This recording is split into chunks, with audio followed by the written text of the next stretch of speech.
Paul left the big house, and ran down the hill to the river.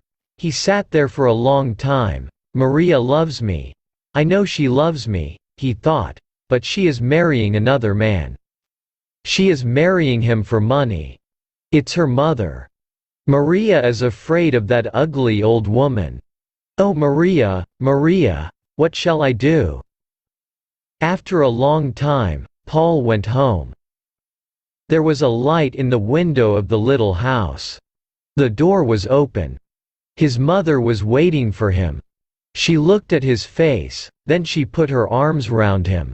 "They are bad people, my son," she said. "You must forget her."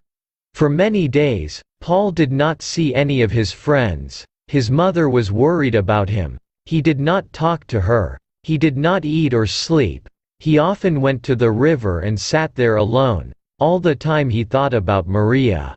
One day he saw a headline in the newspaper, "Rich Man's Beautiful Bride."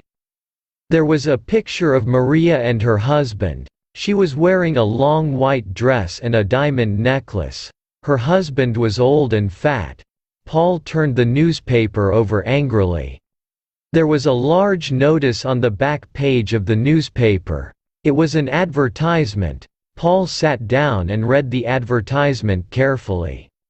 "This is my chance," he said to himself. "I'll write the story of Paul and Maria, and I'll win the competition. She'll read our story, and she'll be sorry." Paul was very busy now. Every day he got up early and worked at his story. His mother watched him. She was pleased. He was eating his food again. He was talking and smiling. Sometimes Paul felt pleased with his story. It was a good story. But sometimes it was difficult to write. He was unhappy and he wanted to stop writing, but he did not stop. At last, the story was finished. Paul read it to his mother. She was very pleased. "It's a good story, Paul," she said. "It's very good." Paul wrote the story out again carefully, and sent it to the newspaper. 2 weeks later, a letter came from the newspaper. Paul did not open it. He was too excited. He gave it to his mother. "You read it for me, mother," he said. His mother opened the letter and read it. "Read it yourself," she said, and gave it to him. She was laughing and crying too. Paul read the letter. Paul jumped up. He danced round the kitchen and waved the letter from the newspaper. "I've won!" he shouted. "Mother, I've got the prize. I'll be a writer. We'll have some money at last. I'll buy you a new dress and some furniture for the house." He stopped.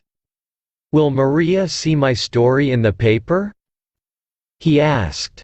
His mother looked at him. She was not smiling now. "Do you still love that girl, Paul?" she asked. "Yes, mother," said Paul, "I'll always love her." On Thursday, Paul went to the newspaper office. The manager was very friendly. "Your story is good," he said. "Very good indeed. Here is the prize money." He gave Paul an envelope. £500. Paul did not believe it. He thanked the manager and started to go. "Don't go," said the manager. "I want to talk to you. What's your job?" "I haven't got a job, sir," said Paul. "I want to be a writer." "Good," said the manager. "We need young men like you. Come and work on our newspaper." Paul was very surprised. "You want me? On your newspaper?" "Yes. Yes, of course I'll come," he said. Paul loved his work on the newspaper. He worked hard, but he did not forget Maria. One day, a reporter came into the office. "Listen everybody," he said. "Here's a story for the paper. Do you remember that beautiful girl, Maria, and her rich husband? There was a photograph of the wedding in our paper. She ran away from her husband last week." Everybody in the office stopped talking. This was news. Paul sat still. He felt cold. Maria left her husband. He thought, why? They were married only a few months ago. The reporter was still talking. "The girl's mother died last week," he said. "She heard the news and the shock killed her, that ugly old woman," thought Paul. "The mother was rich, wasn't she?" Somebody asked. "Oh yes, she was very rich," said the reporter. "Maria will have all her money, of course. And her husband gave her a lot of money, clothes, jewels, and a car. Maria is a very, very rich woman." "I don't like rich women," said another reporter. "Maria is rich," said Paul, "but she is also gentle and kind and—" He stopped. "Do you know Maria?" the reporter asked. "Yes," said Paul quietly, "I know Maria." "Well," said the reporter, "somebody must go to her mother's funeral. We need a report about it for the paper. Why don't you go, Paul?" Paul went to the funeral the next day. It was a long way to the church, but he walked. He wanted to think. "Maria loved me," he thought. "But she married another man. Why?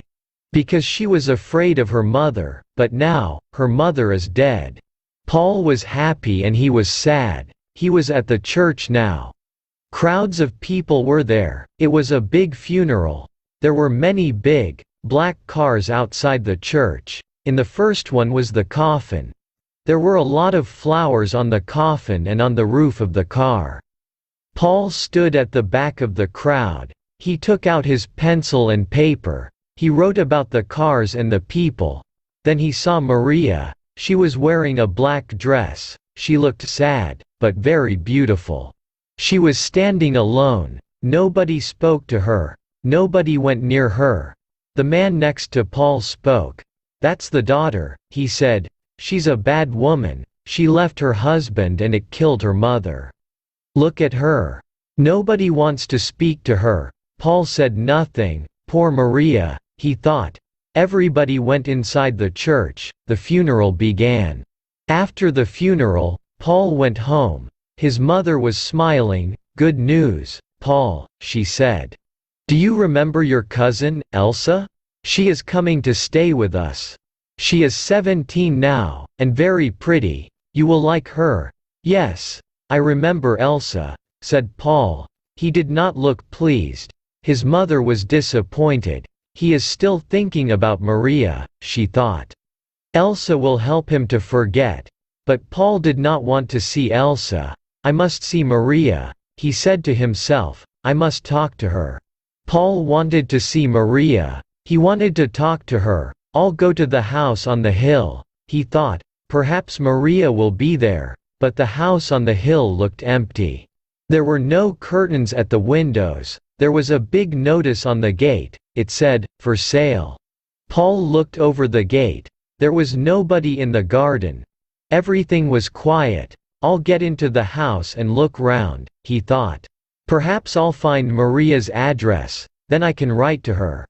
Paul pushed open the gate, and went up the steps to the house. It was very quiet. He pushed at the front door. It was closed.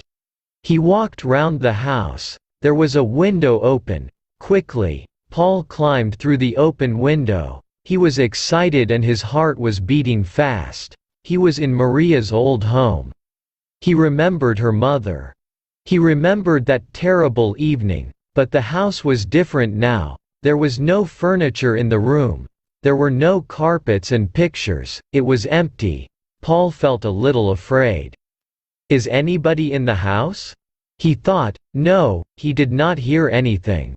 Quietly, Paul went to the door of the room and opened it. There was nobody there.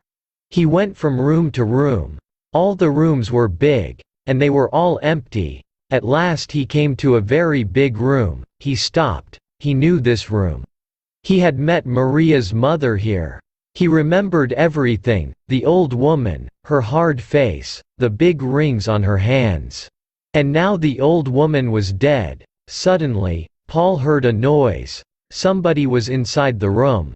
The door opened. Somebody was standing in the doorway. "It was a woman, Maria," said Paul. "Paul," Maria said. "What are you doing here?" "I was looking for you," said Paul. "You were looking for me?" asked Maria. She smiled. "Maria," said Paul. "Why did you marry that man?" "Mother was old," said Maria. "I was unhappy here. I never went to parties, never went out. I wanted money, I wanted a good time and friends." "I understand," Paul said. "You were not afraid of your mother, you were tired of her, she was old, and you wanted a new life, but why did you leave your husband?" "My husband?" said Maria. "That fat old man, he was stupid, Paul. He gave me money, he gave me jewels, a car, everything, but he didn't like my friends, he likes old people. I like clever, young people, Paul. I like you. You understand, don't you?" "Yes," said Paul slowly. "I understand now. I am glad," said Maria. "I was unhappy about you, Paul. I liked you. I liked your funny poems." "My funny poems," said Paul. He stopped. "You loved me, didn't you, Paul?" said Maria. "Do you still love me?" "You are married," said Paul. "You have a husband." "But I didn't love him," said Maria quickly. "I want to be free. I want to go to parties and enjoy myself. Come with me. I have money now, we'll be happy together." "No," said Paul, "no, everything is over." Maria was angry, her eyes were small and cold, and her mouth was thin and hard. Her hands were covered with big rings. Maria looked like her mother. "I'm sorry, Maria," he said. "I don't love you anymore. I loved you very much. But now everything is different. Goodbye, Maria." "But you can't leave me," said Maria. "I want you." "Go back to your husband," said Paul. He looked to her the last time. Then he turned and walked to another room. Paul left the house on the hill, and turned. He was free. "I was a fool," he thought. "Maria never loved me. How stupid I was. Maria is beautiful, but she is hard and cold, she is like her mother. I loved Maria's beauty, but I never loved Maria." It was the lovely evening. Paul felt very happy. The door of Brown House was open. His mother was at home. She was talking to a pretty girl. "Paul," she said. "This is your cousin Elsa." "Hello, Elsa," said Paul.